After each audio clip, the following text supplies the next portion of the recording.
welcome to Asheng's channel. You'd think surviving on a desert island comes down to willpower, luck, or how many survival shows you watched.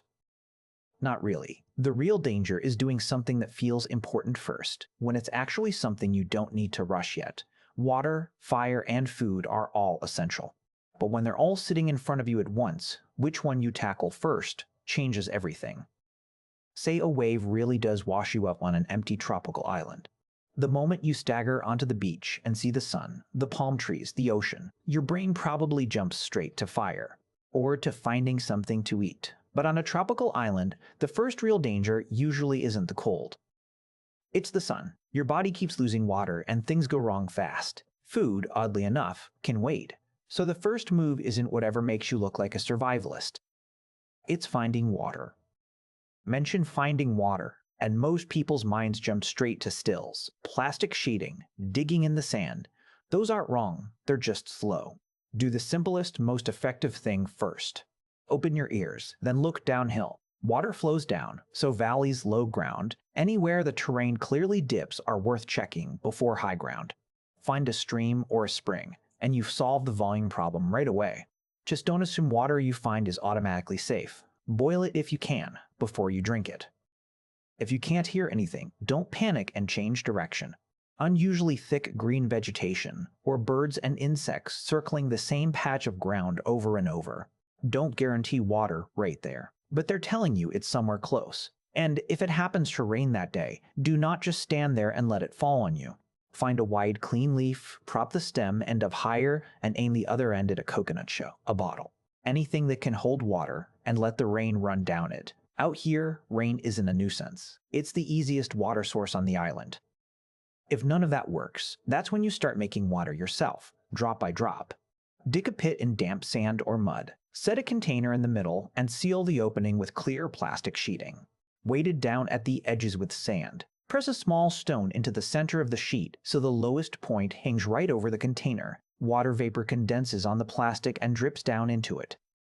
Don't expect miracles from this one though. A full day might get you 100, maybe 200 milliliters. No damp sand around?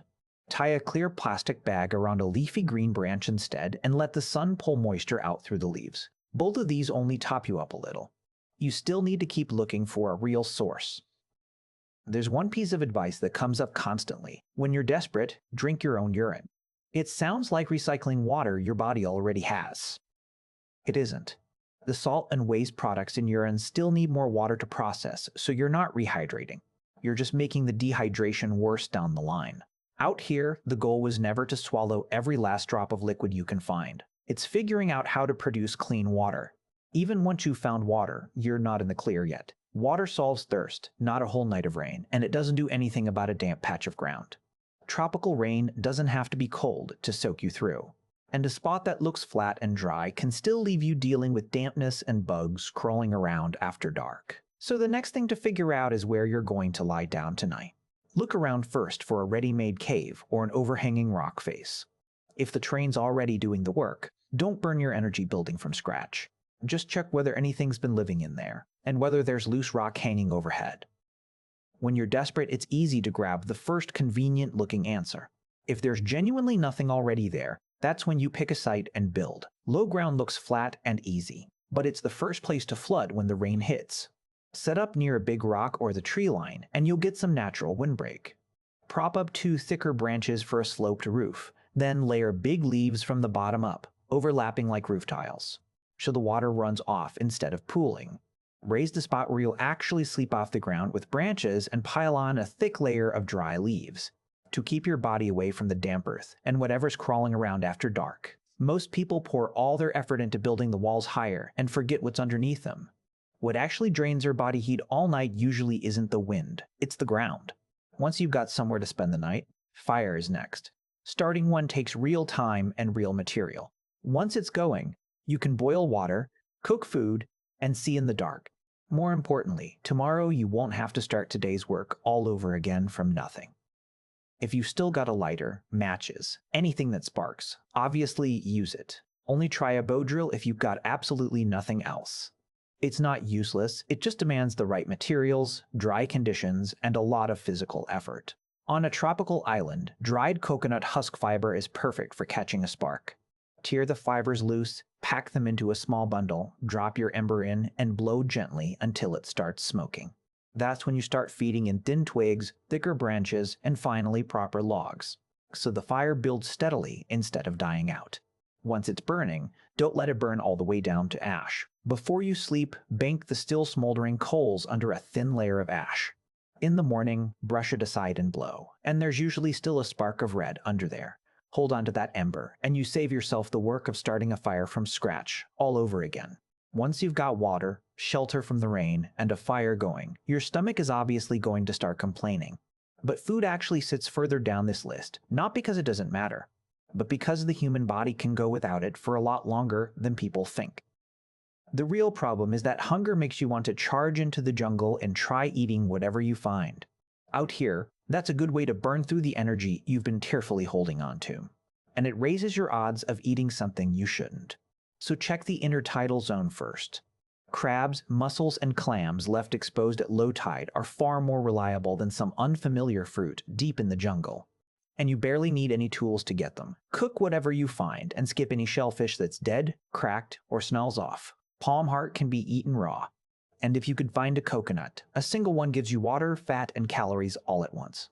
If you want something bigger, build a stone V in the shallows at low tide, with the open end facing the sea and the point facing the shore. As the tide drops, fish can get trapped in that narrowing point where you scoop them up by hand or into a container. Pay attention to the tide and the terrain, and don't wade into rough surf or fast currents just to chase a fish. Beyond picking things up at low tide, you can also build a simple crab trap on the beach. If there's an old bucket washed up somewhere, bury it in the sand so the rim sits level with the surface, and pack the sand around the outside flat. Sip some shellfish and seal it inside a plastic bottle with a few small holes poked in it, so the smell gets out, but the meat doesn't. Hang the bottle over the mouth of the bucket on a cord tied to 2 sticks laid across the top, weighed down with sand. And keep the bottle itself clear of the sand below. When a crab smells the bait and comes over the rim, that's when it might fall in. It's no guarantee, but it beats wandering the jungle hungry. Once you've got water to drink, somewhere dry to sleep, a fire that's still burning, and some food coming in, the next job isn't surviving one more day. It's getting this whole thing over with as fast as possible. In daylight, smoke is the easiest thing to spot. Get a fire burning steady somewhere open, clear of dry grass or brush. Then add a little wet seaweed or green leaves to send up thick smoke. Don't pile on too much at once, or you'll just smother the fire. At night, it's the fire itself, burned as tall and steady as you can manage. When the sun's out in full force, a mirror or any bright piece of metal works too. Catch the reflection on your hand first to confirm you've got it, then sweep it slowly toward wherever a plane or boat is passing. If you hear an engine but can't see the plane yet, sweep toward the sound instead. If you still got the fuel and the energy. 3 fires or 3 columns of smoke read as deliberate a lot faster than just one on its own. Fires and smoke that happen naturally tend to look messy and random. Something a person arranges on purpose looks regular. All you're trying to do is make someone far away look twice and realize there's somebody on this island. All of this probably sounds basic, the kind of thing you've seen on every survival show. But has anyone actually lived off it? In 1965, 6 teenage boys from Tonga spent 15 months on the island of Ada. They'd stolen a small boat, meaning to go out for a joyride. A storm wrecked it, and the 6 of them drifted to an uninhabited island called Ada. They didn't have a manual. There was no adult standing there telling them what to do first. Holing up in a cave those first few days wasn't some clever decision. It was just that there happened to be somewhere dry to wait out the rain. What actually kept them going was water. They stood hollowed-out tree trunks upright to catch and store rain. Only later did they build a proper hut, weaving a roof out of palm fronds and laying banana leaves for bedding. Raised off the ground, insulated, leaves layered one over another. All of it was about dealing with rain, damp, and whatever was crawling around at ground level. Food didn't come easily either. For the first 3 months, it was just fishing and gathering shellfish.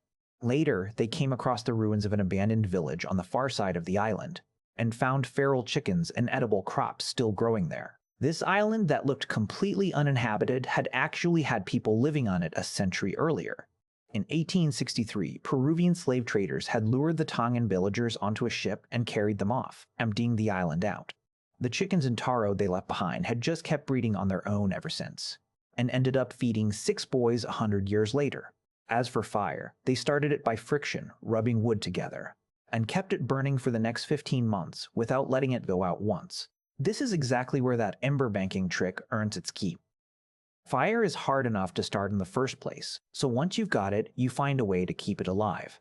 Instead of starting from zero every single morning. In September of 1966, an Australian fishing boat captained by Peter Warner passed by Ata, and he noticed patches of scorched, blackened grass on the cliffside. Those were left behind by months of the boys building fires and clearing ground. As the boat got closer, one of the boys spotted it, dove straight into the water, and swam for it, shouting the whole way.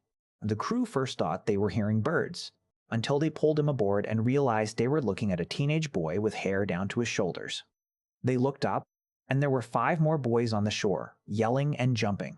Everyone back home had assumed they were dead. Funerals had already been held, and yet 6 teenagers with no adults and no gear had lived 15 months on that island.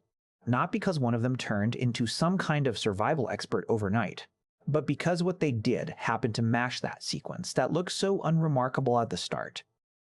Get water first, stay out of the rain, keep the fire alive, find something to eat, and only then let the outside world see you. Back to the question we started with. If you ever actually wash up on a deserted island, it won't come down to willpower, and it won't come down to luck. What you do first decides whether you even get the chance to do anything after it. Here's something you can do tonight. Go dig through your own drawers and see if you can find a lighter that actually still works, in under a few minutes. If even that takes you forever, you might discover that a desert island isn't as far away as you think. Asheng's channel. Next story, see you there.